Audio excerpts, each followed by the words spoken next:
right, guys, so we are going to go over how to best prepare your horses for the vet, the farrier, and the dentist. So first things first, we have to have good ground manners, and your horses obviously need to be able to stand for prolonged periods of time. So what I would suggest is teaching your horse to stand tied in their stall and making sure they're good on the cross ties as well. We don't want them pulling back and breaking things and flying backwards or running forwards. So just overall good ground manners is super important. And we also want to practice handling our horses all over their bodies. If their ears are like a little no-no area, then handle your horse's ears all the time. Every time you feed them, make sure you touch their ears before you drop their grain. So run your hands over every part of their body, down their legs, in the weird no-no areas, both sides, their ears, their face. We also want to be able to handle their mouths. And this is also for people that show occasionally, especially in in-hand classes. The judges sometimes want to see their horse's teeth. So if your horse is acting like a cow when you open its mouth, it's probably not going to look as good. So we want to be able to open your horse's mouth up, check in their teeth,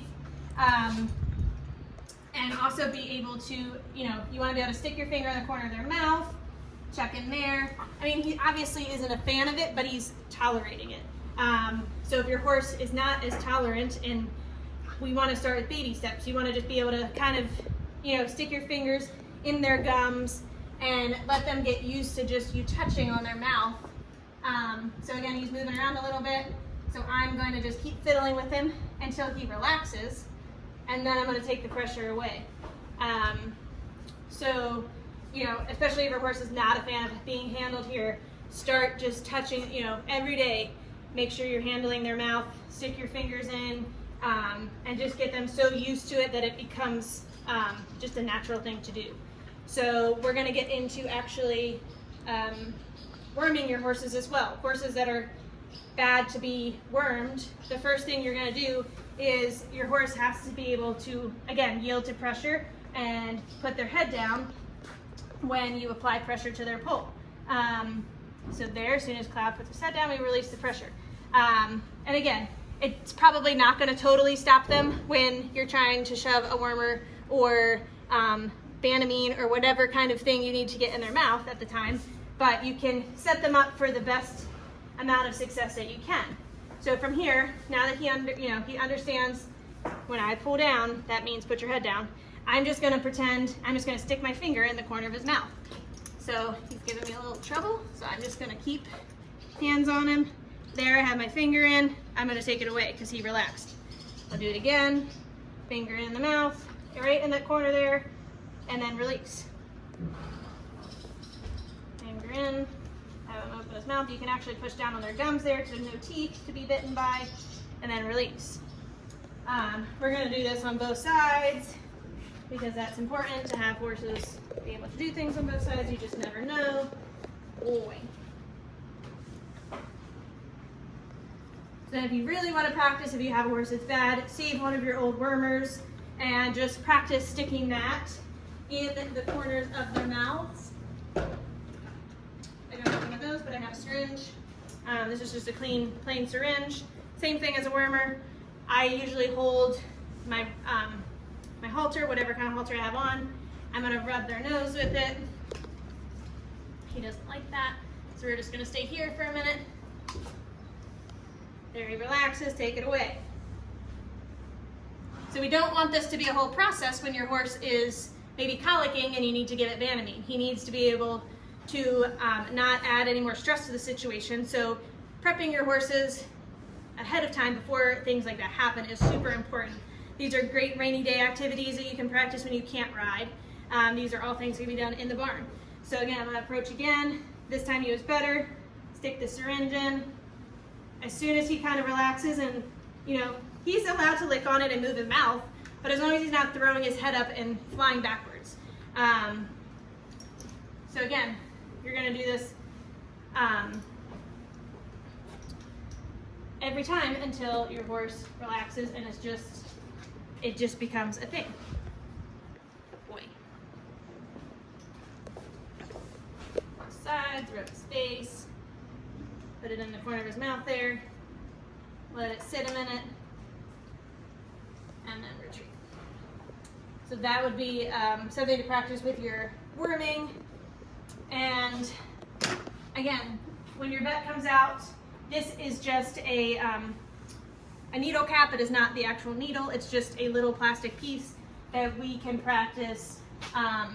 You want to be able to practice tapping your horse with it, where you would get needles, just making them kind of immune to where the vet might give them a shot or an injection. Obviously that's a hard one to practice because you don't want to be shoving needles into your horse for fun. But you can, again, kind of give them that feeling of something being poked there, and he's standing very well. So I'm not super concerned about that. If he were to back up, you're just going to keep that pressure on there until he relaxes, and then you take it away. So we're going to do this on both sides. Poke. Good, and he's good. As far as your farrier, you need to be able to pick your horse's feet up and hold them up for a prolonged period of time. That's a huge, that's all they're going to be doing. You don't want your horse to be kicking out at people or flying backwards or whatever when you're handling their feet, because that's dangerous for your farriers, and we want to keep them around. I personally like my farrier, and I want him to keep coming back. So I like to be able to have these horses prepped for him when he comes and make sure that they're as safe as possible. When the situation arises that they might not be safe for somebody to handle, like your vet or your farrier or whatnot, the dentist, sedation is something to consider, because it's going to A, keep everybody safe, and B, give the horse a better experience than fighting with him and making it traumatic. So when my horses get their teeth done, they are sedated a little bit. That gives the dentist the opportunity to really get in their mouths and look and make sure that everything is good to go. It's going to make their job a lot harder if the horse is running around, dragging them around. They're not going to be able to look in their mouth and do a very good job.